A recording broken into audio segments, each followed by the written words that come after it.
Subscribe to our channel by clicking the subscribe button. Click the bell button and enjoy the latest uploads from our channel. Hello everyone, स्वागत है आप सभी का हमारे YouTube channel success thunder में। तो आज हम लोग दो प्री लेवल की पजल को सॉल्व करेंगे जो आपको प्री में देखने को मिलती है। अभी प्री एग्जामिनेशंस कई सारे हुए हैं, कुछ होंगे भी, तो उन सभी में आपको इस तरीके की पजल्स देखने को मिली होंगी और आगे भी मिलती रहेंगी। तो ये रहा पहला क्वेश्चन, इसको आप देख लीजिएगा, स्क्रीनशॉट ले लीजिएगा और खुद से सॉल्व करिएगा। ठीक है, मैं ये ज़रूर कहती हूँ कि खुद से सॉल्व करिए, क्योंकि खुद से जब आप सॉल्व करते हो तभी आपको समझ में आता है कि कहाँ पे आप मिस्टेक कर रहे थे और किस तरीके से आपको उस मिस्टेक को सुधारनी है। बाकी क्वेश्चन को सॉल्व करने में कितना समय लगना चाहिए वो मैं आपको क्वेश्चन सॉल्व करने के बाद में बताऊंगी, तो वीडियो में बने रहिए, वीडियो को फुल वॉच करिए। आई होप कि आपने इस पार्ट का स्क्रीनशॉट ले लिया होगा। तो चलिए फिर क्वेश्चन को सॉल्व करना शुरू करते हैं। देखिए क्वेश्चन में क्या लिखा हुआ है, 6 बॉक्सेस, ठीक है 6 बॉक्सेस है, 6 boxes are placed horizontally in a room. ये लोग हॉराइजॉन्टली एक रूम में प्लेस किए गए हैं। अच्छा, each box is of different weight, सभी बॉक्स जो अलग अलग वेट के हैं। Weight of box R is a perfect cube of a number. ठीक है, जो वेट आर है उसका जो है, जो आर का वेट है वो किसी न किसी का क्यूब है। ठीक है, M is heavier than O, M जो है वो हैवी है ओ से, बट लाइटर देन आर, लेकिन वो आर से लाइटर है। ठीक है, मतलब आर ज्यादा हैवी होगा। Only one box is lighter than N, N से सिर्फ एक ही बॉक्स लाइटर है, बाकी सब हैवी है। तो 1 2 3 4 5 और 6। ठीक है, 6 लोग हो गए। आगे बढ़ते हैं। Box M is heavier than O but, अच्छा P is heavier than Q, P जो है वो क्यू से हैवियर है and its weight is 54 kg, P का जो वेट है वो 54 kg है। O is not the lightest, O जो है वो लाइटेस्ट नहीं है। Weight of third lightest box is 30 kg, third lightest box कौन सा होगा, नीचे से थर्ड 1 2 3, यानी इसका वेट कितना होगा 30 kg होगा। Not more than 3 boxes are lighter than M, M से जो बॉक्सेस लाइटर है वो 3 से ज्यादा नहीं होंगे, मतलब एम से जो मतलब एम से जो हल्के होंगे बॉक्सेस वो मैक्सिमम 3 ही हो सकते हैं, उससे ज्यादा नहीं होंगे। ठीक है, अच्छा तो देखिए अब हम इस तरीके के क्वेश्चन को किस तरीके से सॉल्व कर सकते हैं। मतलब एम के नीचे मैक्सिमम 3 बॉक्स आएंगे। ठीक है, मैक्सिमम। अब इस तरीके के क्वेश्चन को कैसे सॉल्व करना है, कुछ नहीं करना है, इसको इसी तरीके से लिख लेना है आपको, सिंपल तरीके से आपको लिख लेना है। अब क्या करना है आपको, देखिए एक चीज आप समझ गए, अगर P का वेट 54 है तो वो 30 से ऊपर ही आएगा, डैम श्योर है। ठीक है, आगे बढ़ते हैं। देखिए R का जो वेट है वो क्या है, क्यूब है। ठीक है, R का जो वेट है वो परफेक्ट क्यूब है। क्यूब क्या क्या होता है, आप देखिए, अब R का वेट Q की परफेक्ट क्यूब है, तो क्यूब क्या क्या हो सकते हैं आपको ये देखना है। सबसे पहला क्यूब क्या होता है, 1 ही होता है, छोड़ दीजिए।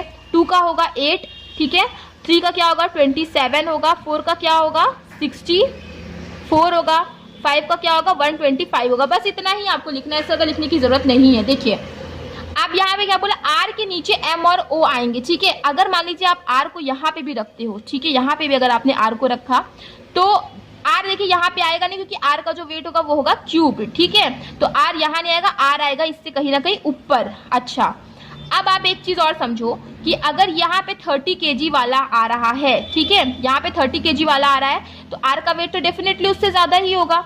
तो 30 से ऊपर परफेक्ट क्यूब है 64, मतलब आर का वेट क्या हो गया, आर का वेट हो गया 64 होगा, या तो फिर उससे ज्यादा होगा। तो पी का वेट कितना है 54 है, मतलब आर अब पी से भी ऊपर है। ठीक है, आर जो है वो पी से भी ऊपर है, मतलब आर के कहीं ना कहीं नीचे आएगा पी। समझ गए। अब देखो आर के नीचे आएगा पी और पी के नीचे आ रहा है क्यू, और आर के नीचे एम और ओ भी आएगा, तो मतलब 1 2 3 4 और एन तो नीचे है ही 5, मतलब सारे के सारे बॉक्सेस आ रहे हैं आर के नीचे। मतलब ये समझ में आ गया कि आर आएगा सबसे ऊपर और आर का वेट होगा कहीं ना कहीं 64 हो सकता है या 125 भी हो सकता है, कुछ भी हो सकता है, लेकिन आर आएगा सबसे ऊपर। हमें ये चीज क्लियर हो गई है, राइट। अब आगे बढ़ते हैं। अब देखिए आर के नीचे आएगा एम और ओ भी, और आर के नीचे आएगा पी और क्यू भी, और ये भी बोला गया है कि एम के नीचे मैक्स टू मैक्स 3 बॉक्सेस होंगे, m के नीचे मैक्स टू मैक्स 3 बॉक्सेस होंगे, उससे ज्यादा नहीं। तो 1 2 3, ठीक है, m यहाँ पे भी आ सकता है और m यहाँ पे भी आ सकता है। देखिए हमें ये चीज पता है। देखिए अगर मान लीजिए m को हमने यहाँ पे लिखा, ठीक है, तो m के नीचे o यहाँ पे लिखना पड़ेगा, लेकिन हमें ये चीज पता है कि o यहाँ पे नहीं आएगा, मतलब आप m को यहाँ नहीं लिख सकते, तो m को आपको कहाँ लिखना पड़ेगा, यहाँ लिखना पड़ेगा। अब एक ही जगह बची है o के लिए कि o यहाँ पे आ जाए, क्योंकि o यहाँ आ नहीं सकता है, ऑलरेडी क्वेश्चन में बोला गया है। अब दो ही लोगों का अरेंजमेंट बता है, p और q का, तो p डेफिनेटली ऊपर आएगा, q नीचे आएगा, और p का वेट कितना है, 54 है। देखिए ये भी आपकी कंडीशन सॉल्व, ये भी सॉल्व, ये भी सॉल्व, यही आपका फाइनल अरेंजमेंट बना। इस क्वेश्चन को हमने थोड़ा सा दिमाग लगा के सॉल्व किया, बहुत आसानी से ये क्वेश्चन सॉल्व हो गया। इस क्वेश्चन को सॉल्व करने में मुझे मैक्स टू मैक्स, मैं आपको बता रही हूँ, ज़्यादा से ज़्यादा मुझे समय लगेगा तो 3 मिनट, उससे ज़्यादा लग ही नहीं सकता। वैसे 3 मिनट ही मैंने आपको ज़्यादा बताया है, 2 मिनट इसमें लगना चाहिए अगर आपकी प्रैक्टिस अच्छी है तो आई होप कि चीज़ें आपको क्लियर हो गई होगी, ये क्वेश्चन कैसे सॉल्व करना आपको क्लियर हो गया होगा। और दोस्तों जो एग्जाम देते हैं उन्हें ये चीज़ पता भी होगी कि इस टाइप के क्वेश्चन कितने ज़्यादा एग्जाम में पूछे जा रहे हैं। चलिए नेक्स्ट क्वेश्चन अब आप देख लीजिए। ये क्वेश्चन है फ्लोर बेस्ड पजल है, ठीक है, ज़्यादा टफ पजल नहीं। सबसे पहले आप हिंदी में देख लीजिए, ये रहा हिंदी का पार्ट। आई होप कि आपने अब तक देख लिया होगा, स्क्रीनशॉट ले लिया होगा इसका। अब चलिए मैं आपको इंग्लिश में क्वेश्चन को शो कर देती हूँ। ये रहा क्वेश्चन इंग्लिश में, इसको भी देख लीजिए, स्क्रीनशॉट ले लीजिए, उसके बाद हम लोग मिलके इसको सॉल्व करते हैं, देखते हैं क्या अप्रोच फॉलो करके इसको सॉल्व करना है।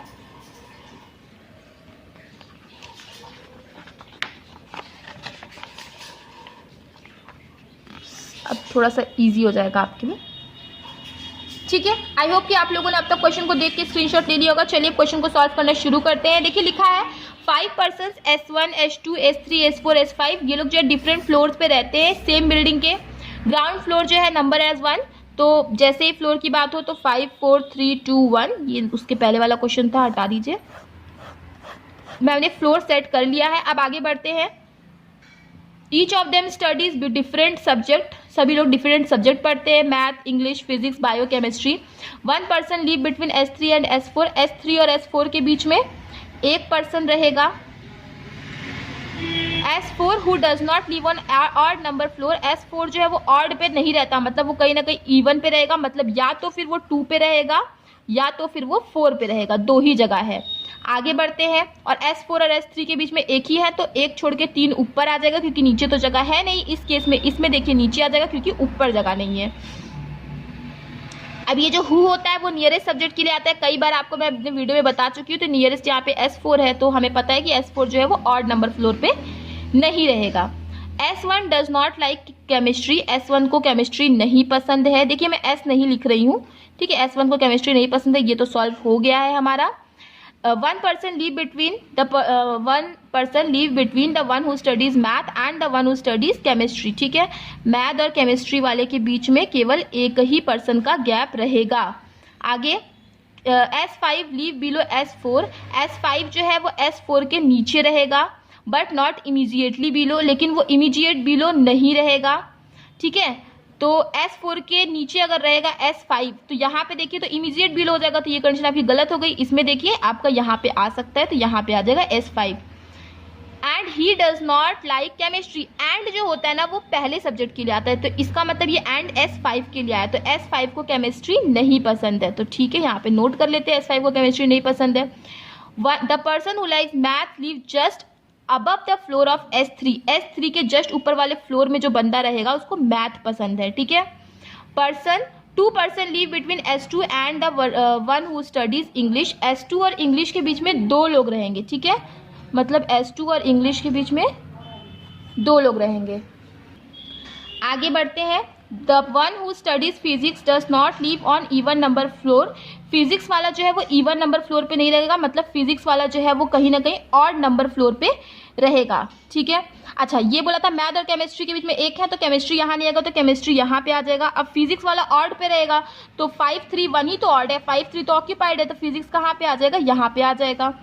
अच्छा अब 1 को केमिस्ट्री नहीं पसंद, तो 1 कहाँ पे आ जाएगा, यहाँ पे आ जाएगा, यहाँ पे क्या आएगा 2 आएगा।